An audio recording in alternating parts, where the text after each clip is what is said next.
welcome back to the channel. I am super excited for today's video because Taiwan's very own electric scooter, the Gogoro, has made it to the third episode of Made in Taiwan Tuesdays.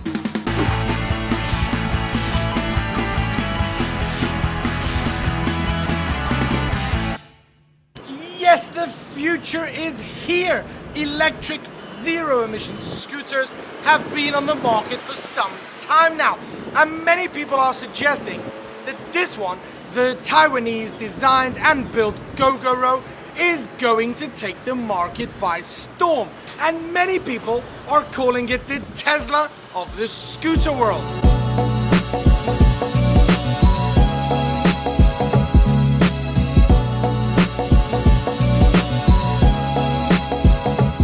Before we get into today's video, I want to say an extra special thank you to the travel experience app KLOOK, who bring renting scooters, booking hotels, and many other travel necessities right into the palm of your hand. If you travel often, whether that's in your own country or internationally, this app KLOOK will make your life much easier. Go check it out in the link in the description below, and I'm sure it will make your next trip much easier. Anyway, on to this awesome Made in Taiwan product. I want to check it out. I want to show you the features that it has to offer. Let's get out of here. Let's explore this Gogoro scooter.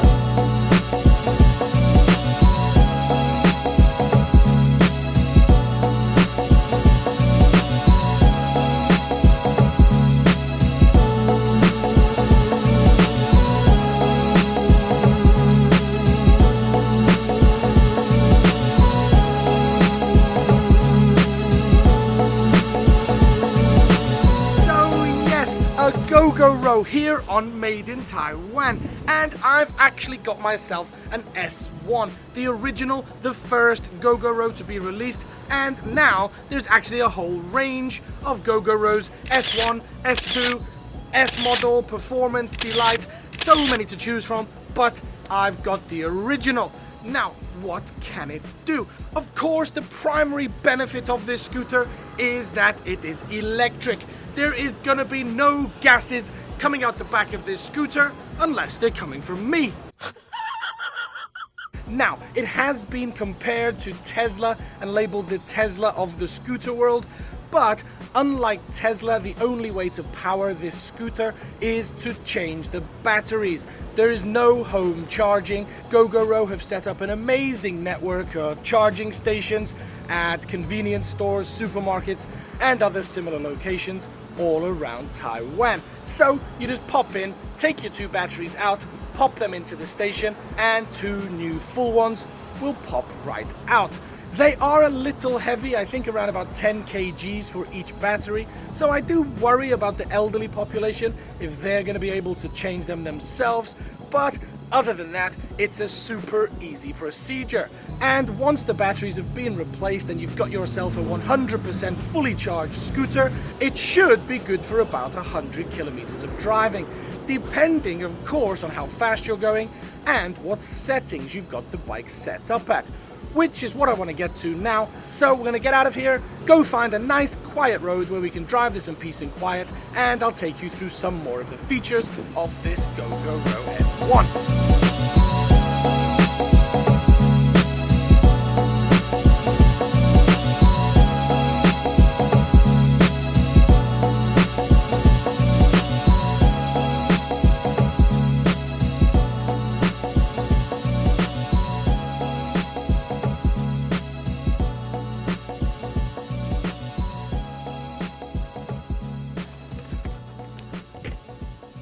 Okay, so a little bit quieter here, giving me the opportunity to fill you in on some more of the features of this Gogoro S1.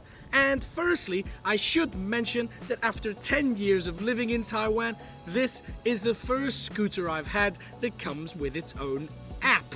that you link to the scooter, and it allows you to check your range, battery percentage, how far you've driven, locations of charging stations, and a plethora of other information. It is really intuitive, easy to use, and incredibly convenient, as you can imagine. And another cool feature of the app is that if the bike is stolen, you can immediately report it stolen on the app, and the thieves, when they try to change the batteries simply won't work with that scooter. The scooter will be completely useless to any prospective thieves, so a very cool feature. Now let's take a look around the scooter as a whole. If we start here on the dash, we can see all the usual things you'd expect. Speed, odometer, time, battery tanks instead of gas tanks, of course, and here we can see the word smart, meaning at the moment this scooter is in smart mode, where power is delivered more smoothly and more efficiently in order to extend battery life. But with this green button here, we can turn that off, meaning that the power from that 6.4 kilowatt electric motor is delivered quicker, less efficiently, but meaning we can accelerate faster. And this button here, the S button, this will add a little checkered flag onto the dashboard and will take the scooter into sport mode, giving us the maximum acceleration, meaning we can go from 0 to 50 kilometers an hour in 4 seconds and onto a top speed of 90 kilometers an hour. Pretty nippy, but of course, range will be severely affected. Now, as we move around the scooter, we'll see some more of the features offered. LED lights offering maximum brightness and safety at night. And if we look under the seat again, we have about 14 liters of storage space. Probably less than an average scooter, of course, due to the batteries. But what they do have is a very handy USB outlet for charging your phone. They really have thought of everything, and due to the high levels of technology installed on the computer inside the bike, it offers some safety features just not available on your standard regular scooter. For example, one that I really like is that the bike just simply won't start if the kickstand is down. I cannot tell you the amount of times I've driven off on my regular scooter, my gas-powered scooter, with this thing down and it clanks into the ground, almost throwing me off the scooter. A really nice simple touch that again just makes this scooter a little bit safer than the rest. But the main unique selling point of this scooter remains that electric motor. Absolutely zero emissions coming out of this scooter, taking gases out of the city. And that's something I want to ask you about, because there are some naysayers that say that this scooter simply takes the pollution and moves it out to the power plants, to the factories where the electricity is produced. And Taiwan does still produce a lot of its electricity from coal power stations. Apparently, the biggest coal power station in the world is just around the corner here in Taichung. So I want to know your opinion. Do you think that taking the gases out of the city, moving them to the power stations, is actually a benefit to society? Or is it just moving the pollution from one place to another? Personally, as somebody who lives in the city and experiences the pollution on a day-to-day basis, I think electric scooters are the way forwards to make life more healthy and better for everybody living in the city. But I want to know what you think. Is the Gogoro truly helping the environment, or is it just moving the pollution out of the city, out of sight, out of mind? Let me know in the poll and add your comments down below telling me your reasoning, what you think about this problem. As for me, I'm gonna get out of here, back on the Gogoro, and enjoy a ride.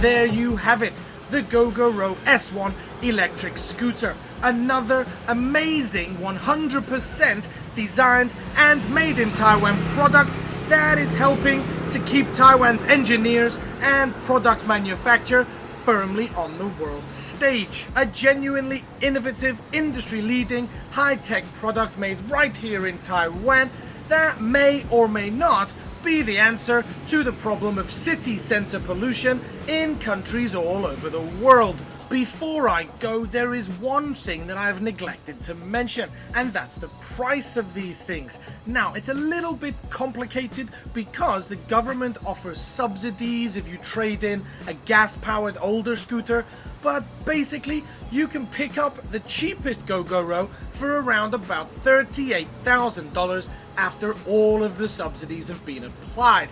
That's pretty cheap and competitive with a normal 125cc gas-powered scooter. The prices do go up, of course, if you're looking for one of the sportier models, all the way up to $70,000-$80,000.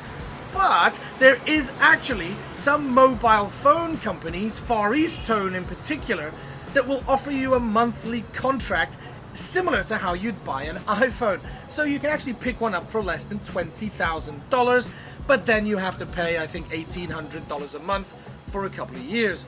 Up to you, depends on how you want to pay for it. And one other thing that you need to consider is the monthly fee for access to the battery changing stations. That comes in at $499, 500 Taiwan dollars a month for unlimited kilometers. Again, probably similar to what you'd be spending on gas for the average typical gas-powered scooter. So there you are, that brings us to the end of my mini review, not comprehensive at all, but my review of the Gogoro scooter.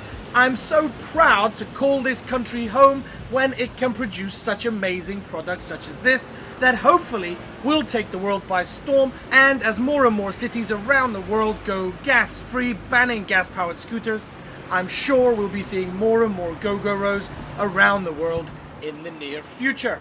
As for now, time for me to say goodbye. Thank you so much for watching. Don't forget to hit subscribe. Let's get to 100k as soon as possible. Thanks for watching. I'll see you next time in my Life in Taiwan. Peace.